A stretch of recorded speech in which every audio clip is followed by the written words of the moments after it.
Hello students, trigonometry का जो 10th class के लिए ये अगला टॉपिक है वो है ट्रिग्नोमेट्रिक आइडेंटिटीज। ट्रिग्नोमेट्रिक आइडेंटिटीज के अंदर कैसे आइडेंटिटीज आपके पास बनती हैं और कितनी आइडेंटिटीज की स्टडी आपको एटलीस्ट 10th क्लास में करनी है, वो यहाँ पर हम बात करेंगे।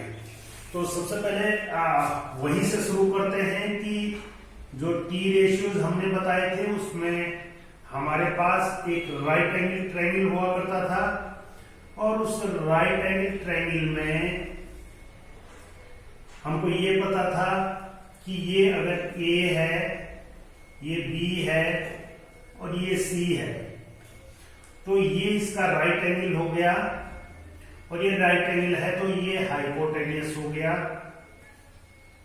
Hypotenuse, right. और बेस और perpendicular depends on the considering angle, अर्थात बेस और परपेंडिकुलर जिसको लंब और आधार हम कहते हैं वो लिए गए कोण पर निर्भर करेगा। सपोज यहां पर मैं कोण ए ले रहा हूं और इस कोण ए की वैल्यू माना थीटा है, कुछ देर के लिए हम मान लें, तो यहां पर इस ट्रायंगल के अंदर जो टी रेशियो हमने डिफाइन किए थे उनको हम ध्यान रखेंगे। और दूसरा, यहां पर हम पाइथागोरस प्रमेय का प्रयोग करेंगे। तो ये ट्रिग्नोमेट्रिक जो रेशियो है इसकी 3 कंडीशनें मैं आपको बता रहा हूं कि अगर मैं पाइथागोरस प्रमेय को अगर ले लूं तो पाइथागोरस प्रमेय क्या कहता है कि AC का square that is the square of hypotenuse is equal to square of base AB square plus square of perpendicular BC square, right? I hope कि ये आप सभी लोग अच्छे से समझते हैं और यदि हम इसको ठीक से समझ रहे हैं इस राइट एंगल ट्रायंगल के लिए, तो इसको मैं 3 भागों में बांट दूं। पहला भाग कि ये जो इक्वेशन हमारे पास मिला है AC square is equal to AB square plus BC square, इसको मैं AC स्क्वायर से भाग दे दूं, AC square upon AC square, right. तो हम जानते हैं कि किसी भी इक्वेशन में यदि किसी संख्या से या किसी एक्सप्रेशन से किसी पद से टर्म से हम अगर डिवाइड कर रहे हैं लेफ्ट हैंड साइड को, तो राइट हैंड साइड को भी हमको डिवाइड करना पड़ेगा। That is AB square upon AC square plus BC square upon AC square, right. अब अगर इसको डिवाइड कर दिया हमने तो बाय द लॉ ऑफ, इसका लॉ क्या कहता है कि अगर इसको डिवाइड किया है मैंने तो लॉ ऑफ डिवीजन क्या कहता है कि A square upon B square is equal to A upon B का whole square, that is AC upon AC का whole square, right, is equal to AB upon AC का whole square plus BC upon AC का whole square, right. अब यहां तक अगर हम समझ गए हैं तो AC upon AC that is something upon something is equal to always 1, but denominator not equal to 0। Denominator 0 नहीं होना चाहिए, अर्थात 1 का square that is 1 is equal to, अब यहां पर थोड़ा सा हम ध्यान देते हैं, जो टी रेशियो हमने पढ़े थे वहां पर हमने पढ़ा था sine of theta is equal to how much, sine theta is equal to perpendicular upon BC upon AC, और cos theta is equal to हमने पढ़ा था base upon hypotenuse that is AB upon BC, right. अब हम देखेंगे ए B upon ए सी, मतलब मैं लिख सकता हूं इस राइट एंगल ट्रायंगल के लिए कॉस थीटा का whole square plus sine theta का होल स्क्वायर, राइट। और इसको यहां पर आपको ध्यान देना है कि cos थीटा एक फंक्शन है, ट्रिग्नोमेट्रिक फंक्शन है, तो इसका होल स्क्वायर का मतलब ये नहीं होता है कि ए बी का whole square is equal to A square B square, ये एल्जेब्रिक फॉर्म में होता है। ये दो अलग अलग पद हैं जिनका मल्टीप्लिकेशन है, but in case of sine theta और cos theta whole square means whole function का स्क्वायर, और इसको लिखने के सुविधा के हिसाब से हम लिखते हैं cos स्क्वायर थीटा, ऐसे ही साइन स्क्वायर थीटा। तो इसको मैं लिख सकता हूं cos square theta plus sine square theta, और इसको अगर मैं रीअरेंज कर दूं तो मैं इसको कह सकता हूं sine square theta plus cos square theta is equal to 1 for all values of theta. Identity का मतलब भी आपको बहुत क्लियर समझना है। Identity means it is universal truth, अर्थात ये थीटा के सभी मानों के लिए सत्य होगा, और अर्थात थीटा की कोई भी वैल्यू अगर हमको मिलती है तो तब हमारी जो ये इक्वेशन है sine square theta plus cos square theta is equal to 1 always true होगी। ये पहली आइडेंटिटी आपकी निकली। दूसरी आइडेंटिटी के लिए हम काम करते हैं, यही इक्वेशन है हमारे पास, A C square is equal to A B square plus B C square, इसको डिवाइड कर देते हैं ए बी स्क्वायर से, राइट। ए बी स्क्वायर से डिवाइड किया मैंने तो क्या मिलेगा मुझे, A B square upon A B square plus B C square upon B C square, sorry A B square, right. अब इसमें फिर हम ध्यान देते हैं कि A C upon A B hypotenuse upon base, ये किसकी वैल्यू होगी, hypotenuse upon base, base upon hypotenuse क्या होता है, cos थीटा। तो ऑब्वियसली ये जो वैल्यू होगी वो किसकी होगी, सेक थीटा का whole square is equal to, अब यहां पर A B upon A B का होल स्क्वायर हो गई, राइट। और इसको मैं सीधा ही अगर लिख दूं कि ये B C upon A B हो जाएगा, और बी सी का मतलब हुआ परपेंडिकुलर, और ए बी का मतलब हुआ base. Perpendicular upon base is equal to tan theta होता है, टेन थीटा का होल स्क्वायर, राइट। इतना आप समझ गए होंगे कि ये वैल्यू मैंने कहां से रखी, सेक थीटा की value A C upon A B की वैल्यू। तो इसको रीअरेंज कर दें, sec square theta is equal to 1 का स्क्वायर 1 ही होगा, प्लस 10 स्क्वायर थीटा, राइट। और इसी को हम दूसरे रूप में लिख सकते हैं 1 plus 10 square theta is equal to sec square theta, right. तो ये हमारी दूसरी आइडेंटिटी बन गई। ये दूसरी आइडेंटिटी आपको याद रखनी है। और तीसरी आइडेंटिटी अगर आप ये समझ गए हैं तो इसको मैं मिटा दूं और यही डिस्कस कर लेते हैं हम कि तीसरी आइडेंटिटी किस पर बन सकती है। तीसरे के लिए यही इक्वेशन है, लेकिन इस बार हम किससे डिवाइड करेंगे, बीसी से, बीसी के स्क्वायर से। A C square upon B C square is equal to A B square upon B C square plus BC square upon BC square. अब यहां पर हम ध्यान देंगे AC मीन्स जो हमारा ट्रायंगल था, उस ट्रायंगल में AC क्या था? AC हाइपोटेनियस था और BC क्या था? BC हमारा परपेंडिकुलर था। आप ध्यान दीजिए, आपकी कॉपी में बना होगा ट्रायंगल। तो ये कितने के बराबर हो गया? साइन का उल्टा हो रहा है, परपेंडिकुलर अपॉन हाइपोटेनियस होता है साइन, और ये हाइपोटेनियस अपॉन परपेंडिकुलर है, तो इट मींस ये वैल्यू आएगी कोसेक थीटा का होल स्क्वायर, राइट। और यहां पर देखिए AB मींस बेस, और base upon perpendicular, base upon perpendicular क्या हो जाएगा?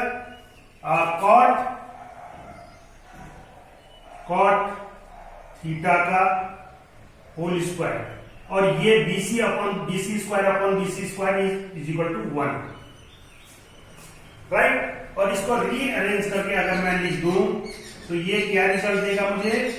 1 plus cot square theta is equal to cosec square theta, and this is the third identity. तो आई होप कि इसमें अगर आप एक इक्वेशंस को, जो कि पाइथागोरस थ्योरम से हमको मिलती है राइट एंगल ट्रायंगल में, उसी से तीनों आइडेंटिटी बनती हैं। एक में आप हाइपोटेनियस से डिवाइड करेंगे, दूसरे में आप बेस से डिवाइड कर लीजिए, तीसरे में आप परपेंडिकुलर से डिवाइड कर लीजिए। तो ये तीन इक्वेशन हमारे पास मिली, sine square theta plus cos square theta is equal to 1 plus tan square theta is equal to sec square theta, और 1 plus cot square theta is equal to cosec square theta. अब देखिए इसमें बहुत मजेदार game क्या है कि अगर 1 प्लस कॉट स्क्वायर थीटा है हमारे पास, इससे भी और आइडेंटिटीज बन सकते हैं। दैट इज, सपोज मुझे कॉट स्क्वायर थीटा की वैल्यू निकालनी है, तो cot square theta is equal to कितना हो जाएगा? कॉसेक स्क्वायर थीटा माइनस 1 हो जाएगा। और इसी में अगर मुझे फिर नया रिजल्ट चाहिए, कोई और क्वेश्चन लगाने में ये बड़ा यूजफुल आपके लिए होगा। अगर मुझे कहीं इस प्रकार का इक्वेशन मिल गया, cot square theta minus cosec square theta, तो इसकी वैल्यू में क्या रख सकता हूं? 1 रख सकता हूं। तो एक आइडेंटिटी पर तीन आइडेंटिटी आपकी निकल जाती है। ये भी आइडेंटिटी है एक प्रकार से, जो इसी से ड्राइव होगी और क्वेश्चन में इनका यूज होगा। वैसे ही यहां पर आप क्या ले सकते हैं? Tan square theta is equal to sec square theta by transfer the term sec square theta minus 1, और नेक्स्ट वन अगर 1 को एक जगह रख दूं मैं, तो sec square theta minus tan square theta is equal to 1। तो ये हमारी हेल्पफुल होंगी ये आइडेंटिटीज, किसमें? जब हम क्वेश्चन करेंगे इस प्रश्नावली में। ऐसे ही कभी हमको केवल साइन स्क्वायर की वैल्यू रखनी हो, sine square theta is equal to क्या लिख सकता हूं? 1 माइनस कॉस स्क्वायर थीटा। या अगर मुझे नेक्स्ट जरूरत पड़ रही है कॉस स्क्वायर थीटा की, तो cos square theta is equal to 1 minus sine square theta. तो आई होप कि हमारे बेसिक तीन आइडेंटिटीज हैं, लेकिन उन तीन आइडेंटिटीज के आधार पर जब हमको जरूरत पड़ती है in terms of sine, cos, tan, sec और कॉट की, कोसेक की, तो हम उनको ब्रेकअप कर सकते हैं और इस प्रकार से हमारे रिजल्ट मिलेंगे। अब हम इस पर बेस्ड कुछ क्वेश्चन आपको बताते हैं। अब हम एक्सरसाइज 8.4 के कुछ क्वेश्चन हमने ये लिखे हैं, और इन क्वेश्चनों में हम मॉडल क्वेश्चन के रूप में ले रहे हैं, और कुछ क्वेश्चन आप स्वयं भी इसमें करेंगे, और इसके बाद के कुछ क्वेश्चन, अच्छे क्वेश्चन आपको दूसरी वीडियो में हम देंगे। तो पहले ये क्वेश्चन कर लेते हैं सिंपल सी। जैसे पहला क्वेश्चन आपकी बुक में होगा कि express sine A, sec A, tan A in terms of cot A. तो अगर हमको किसी एक को अगर इन टर्म्स ऑफ अदर्स के रूप में लिखना है तो कैसे लिखेंगे? जैसे फर्स्ट को ही मैं आपको ट्राई करता हूं। साइन ए है, अब साइन ए को हमने किसके रूप में लिखना है? कॉट की। अब कॉट के रूप में लिखने के लिए यहाँ पर थोड़ा एनालिटिकल होना पड़ेगा हमको, थोड़ा सा हमको सोचना पड़ेगा कि साइन को सीधा सीधा कॉट में कोई फंक्शन नहीं है हमारे पास साइन से कॉट बनाने के लिए।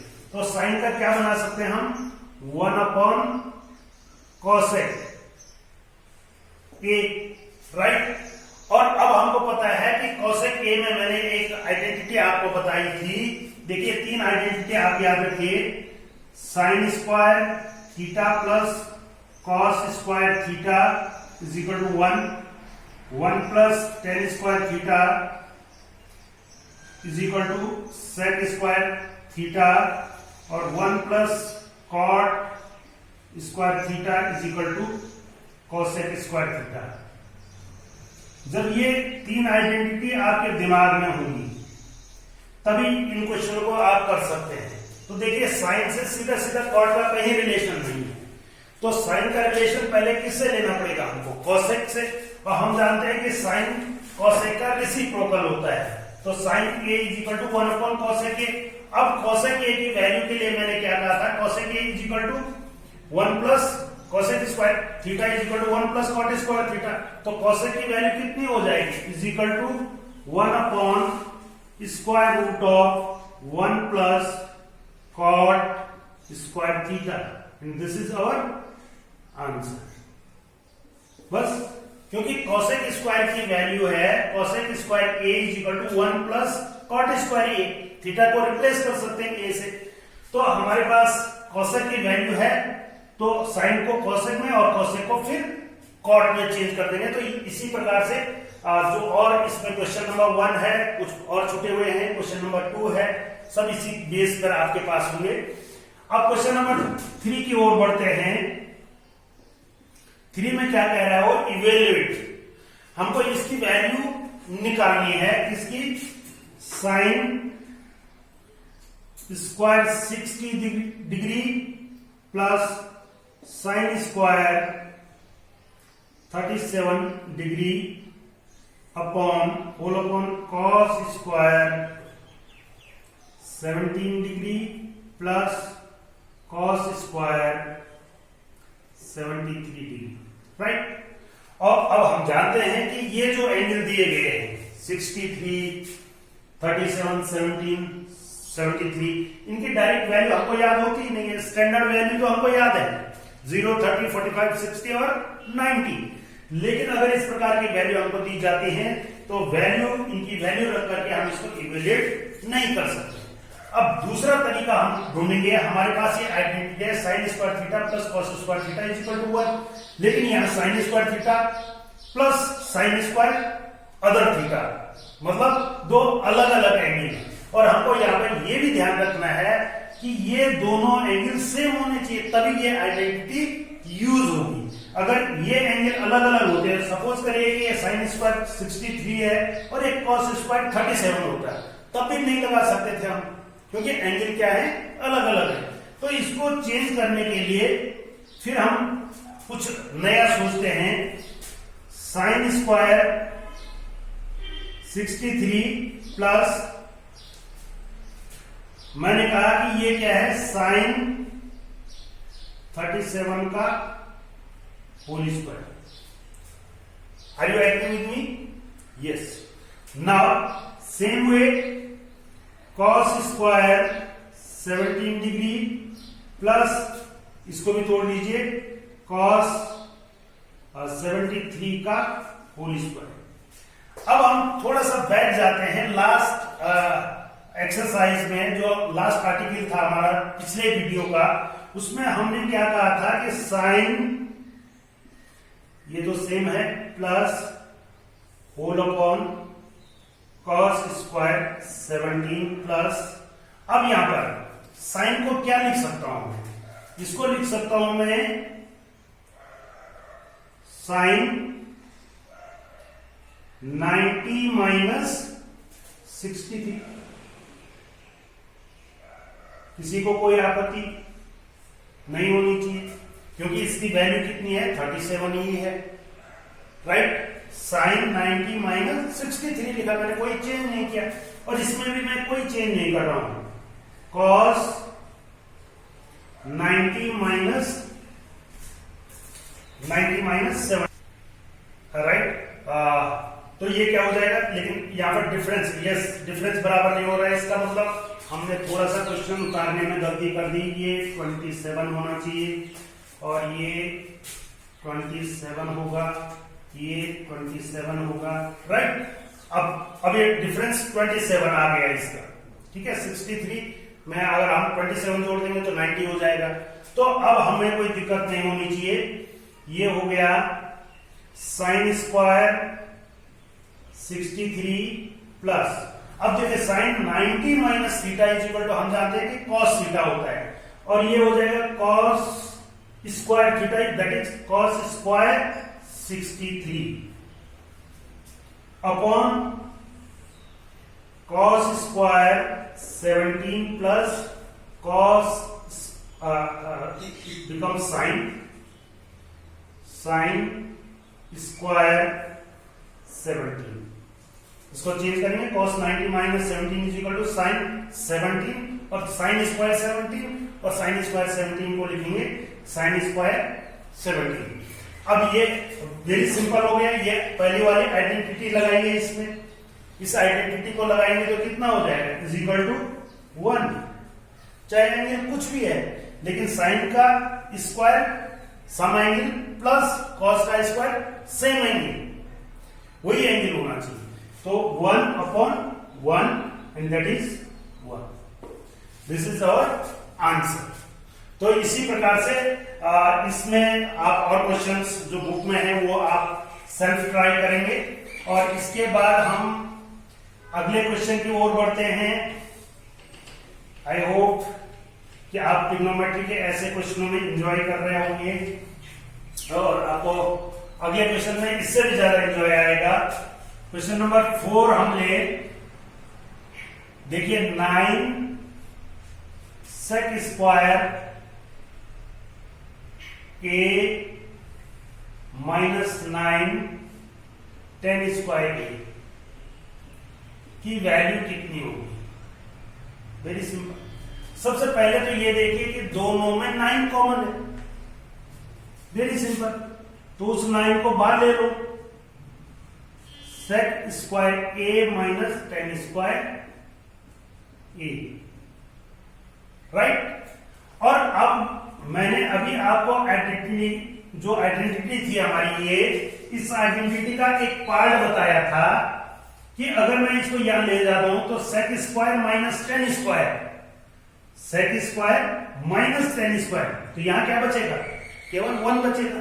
तो इस पूरे एक्सप्रेशन की वैल्यू कितनी है, 1 है, राइट। तो 9 इंटू 1 इज इक्वल टू 9। आया ना मजा, दिखने में बड़ा लग रहा था लेकिन क्वेश्चन में कुछ नहीं था। अच्छा, अब अगला क्वेश्चन, क्वेश्चन नंबर 5 को हम ट्राई करते हैं, और इनमें और भी आनंद आने वाला है।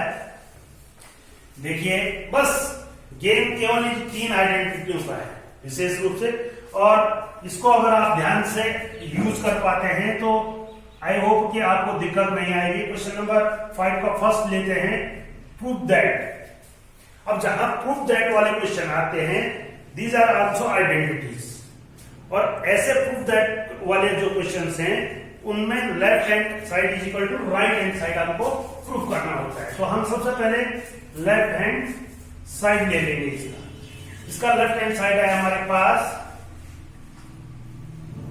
Cosec theta minus cot theta का होल स्क्वायर, राइट।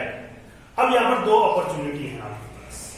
एक अपॉर्चुनिटी तो ये है कि ये एक एक्सप्रेशन है और इसमें 2 पद है, कॉसेक थीटा और कॉट थीटा का होल स्क्वायर है, तो इसको अगर हम एल्जेब्रिक फॉर्मूले से खोल दें तो ये a square plus B square minus 2ab हो जाएगा।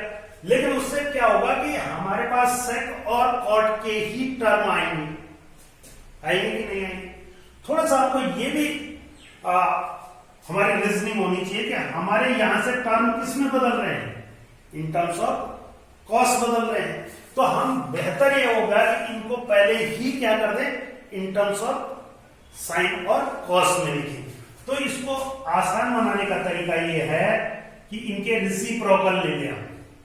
कॉसेक थीटा का किसके बराबर होता है 1/sin theta, right. Minus cot theta क्या होता है cos theta upon sin theta. ये थोड़ा एनालिटिकल होना पड़ेगा आपको, क्योंकि आप वहीं से फंसेंगे तो आगे फंसते चले जाएंगे और आपका कैलकुलेशन बढ़ जाएगा, जो बढ़ना नहीं चाहिए। अब देखिए यहां पर डिनोमिनेटर सेम है, जब डिनोमिनेटर सेम है तो इसको क्या लिख सकता हूं मैं sin थीटा, और इसको लिख सकता हूं 1 - cos थीटा, राइट। और इस पूरे का स्क्वायर है, अभी भी किसी को दिक्कत नहीं होनी चाहिए, ये सिंपल फ्रैक्शन का नियम है। अब आगे क्या होगा, फिर हम एल्जेब्रिक फ्रैक्शन के रूप में ही ट्रीट कर रहे हैं इसको। ये हो गया 1 - cos थीटा का होल स्क्वायर, पूरे का वर्ग है, बटे b स्क्वायर जो बटे में है, and that is sin square theta. अभी हमने कोई ट्रिग्नोमेट्री यूज नहीं की। अब यहां पर थोड़ा सा ट्रिग्नोमेट्री यूज करने की जरूरत है। मैंने कहा था sin स्क्वायर थीटा की वैल्यू हमको कभी जरूरत पड़ेगी, और पड़ गई वो जरूरत। sin square theta is equal to 1 - ये बदिया ले जाना है, तो 1 - cos थीटा का whole square upon 1 - cos square theta, right. यहां तक किसी को दिक्कत नहीं होनी चाहिए, केवल रिप्लेस किया मैंने sin स्क्वायर थीटा को इन टर्म्स ऑफ cos थीटा, तो 1 - cos स्क्वायर थीटा। अब देखिए यहां पर फिर अलजेब्रा में आ जाए, बीजगणित में something whole square is equal to, उसी के दो भागों को दो बार गुणा करना है, that is 1 - cos theta into 1 - cos theta, इसके दो फैक्टर होंगे, सेम फैक्टर।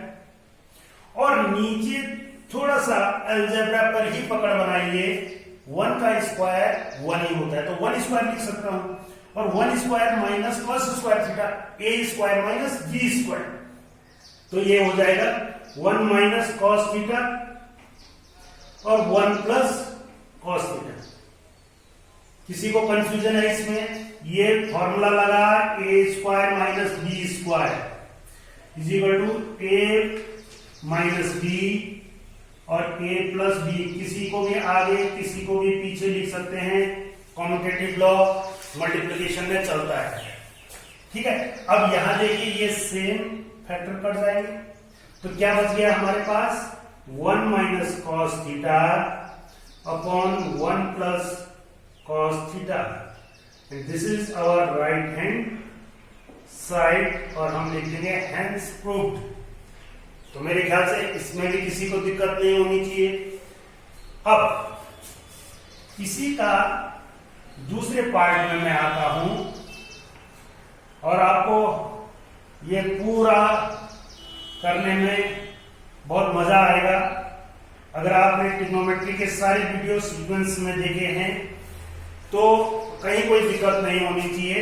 अगर कहीं दिक्कत हो रही है तो पिछले वीडियो आप देख सकते हैं।